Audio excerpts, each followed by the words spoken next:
See behind here, we have the Salt Lake. Yeah, Paima, well, further you go, the better picture you get. So there's a little bit of water in the solid part. So it's a lake, but you know, during the summer, some of the water evaporates and it solidifies, leaving the salt. So some part is still lake. After exploring the first place, you're going to get on the train again and you're going to move to the second stop. So we're currently going to the second stop, and from there you can take the boat to be on the Salt Lake. I'm going to make sure that I do all of that, and I'm also going to make sure that you guys can get to experience it. Okay, get to experience it too. So stick with me. Mind you, you can walk from the first place to this place, but we decided to take the train because it's much faster and we wanted to go through most of the activities quickly before it gets too crowded. See behind here, we have the Salt Lake, and there's so many people over there just, you know, dipping their feet in there, just enjoying themselves, just relaxing, and this is quite, you know, intriguing. This is the second stop, by the way. So this is the second stop. From there, we're going to go to the third stop, and probably there's a fourth stop. I don't know how many stops there are, but I can see a hot air balloon on the last side. So probably they have like multiple things that you can actually do here. Basically, the second stop is open to the tourists, but you can only get into the water if you have the red boots. You can rent these red boots around. There are many stores in most stations that have these, but make sure you get it early because at the last station, it's basically impossible to rent it since there's so much crowd over there. Unfortunately, I wouldn't be able to go inside because, see what I'm wearing?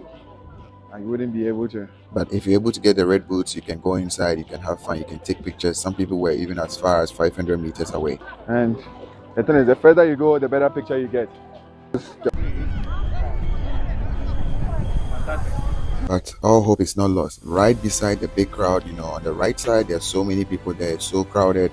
But if you move a little bit to this side, you're going to find this spot. There's a little boat here, and only a few people. It's not as much crowded as that side, and you can take good pictures without people in the background. Yeah, Paima, well, So for me, this was really good since I couldn't rent the red boots. There was so much queue over there and I didn't want to waste time. So I came to this side, met this cute family, and they wanted to take pictures with me. And like I told you in the last video, you have to make time to take photos. Sometimes you might not even be in the mood to take pictures, but they're little kids, they're so cute, and the way they come to you to ask for a picture, you'll be like some kind of monster to deny them. And for me, I really enjoy these type of things since I like interacting with people and interacting with locals in every place that I go to, so it's not a big problem. So one more time, don't miss it. It's right beside the second station, and while so many people are just involved on the right side, you can just move a little bit left and you can have a really good photo shoot. Instead of taking the train to the third spot, I decided to walk. So I'm going to walk to the third spot so that I can be able to do some recordings and also be able to see what is on the road. Maybe there are some good spots where I can take photos or video spots. So it doesn't look far, it's just over there. I think that's the third station. You can see the mirror, the reflection of everything up under the water. Wow.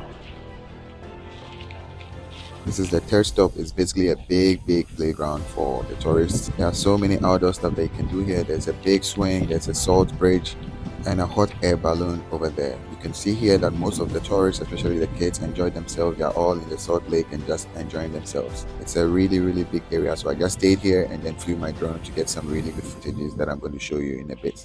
So from the drone footage, the first side you can see the whole architecture, including the train tracks. The second side is the waterway which the boat passes. This waterway leads all the way back to the entrance. And the third side is the big swing that I was talking about earlier. The Salt Lake itself is actually 300 square meters and only 30 square meters is open for tourism. And the word Chaka comes from the Tibetan language, which means Salt Lake. So if you say Chaka Salt Lake, it feels like saying the name twice, like Salt Lake, Salt Lake. Honestly speaking, I've been to so many places and I haven't seen anything as beautiful as this place. And to me, I just feel so humble, so blessed to be able to bring you this as it is, to be able to move around and shoot all of these things so I can share with you guys. In the meantime, don't forget to subscribe and please make sure you turn your post notification on so that you don't miss any adventure video from me. Within 3 hours, I'm done exploring, and when you're done exploring and you want to go back, you have two ways. One, you can use the train, just like I came before, or two, you can use the boat. So I'm going to use the boat to go back to the main station, and I'm going to let you know how it is. I'm literally the only foreigner here out of like 5,000 people. Hello. I'm literally like the only foreigner here out of 5,000 people. So try as much as possible to go to where the locals are, go to the places which is beyond, the flashy lifestyle and all the bougie stuff that is over there. This is rich in its own sense, rich in culture, rich in aesthetics, and it has a history. So the boat comes every 10 minutes, and it's right here. So some part of the lake still salty, but it's still, how do you call it? It has water, it's not solid, so the speedboat is gonna use that to go through. Hello, ni hao. Oh, 谢谢你. Wow.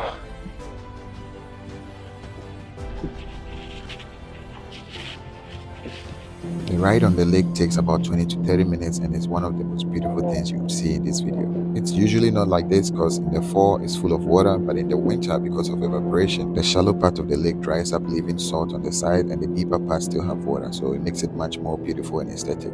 So if you're planning to visit and have a view like this, it's better to visit in the summer. Wow, so there's a little bit of water in the solid part. So it's a lake, but during the summer, some of the water evaporates and it solidifies, leaving the salt. So some parts is still lake. This museum, they have like some artifacts, like things they used to collect the salt in the past. You can see, salt is abundant here. Everything is salt. Salt. Salt bowl, they collect them, sell them, trade with them, and then go this way. Hello. Yes. Oh. Yeah. Yeah.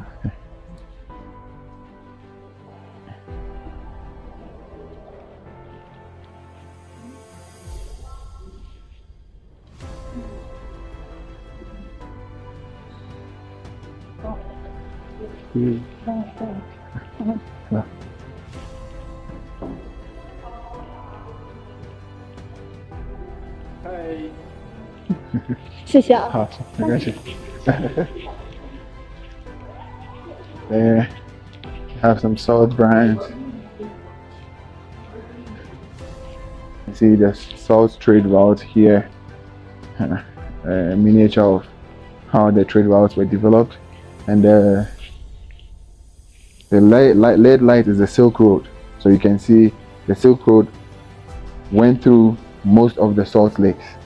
And salt was part of the trade. So it wasn't just silk.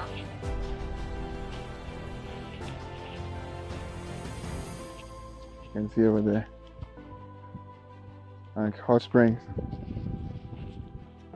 This is the end of the tour for the Chaka Salt Lake. It's been really incredible. I loved everything here, and if you really want to come here, you can actually come. And my Chinese is not that good, it's so, but I've been able to travel here. This side doesn't have a lot of foreigners, it's full of locals, so if you're really into interaction and meeting people, you're really going to enjoy it. So just come here, free your mind, explore, and you're going to love it. I'm going to go back to the hotel, and I'm going to go back to Scenic. From Scenic, we're going to go to Don Juan. We're going to have an adventure in the desert, so stay with me.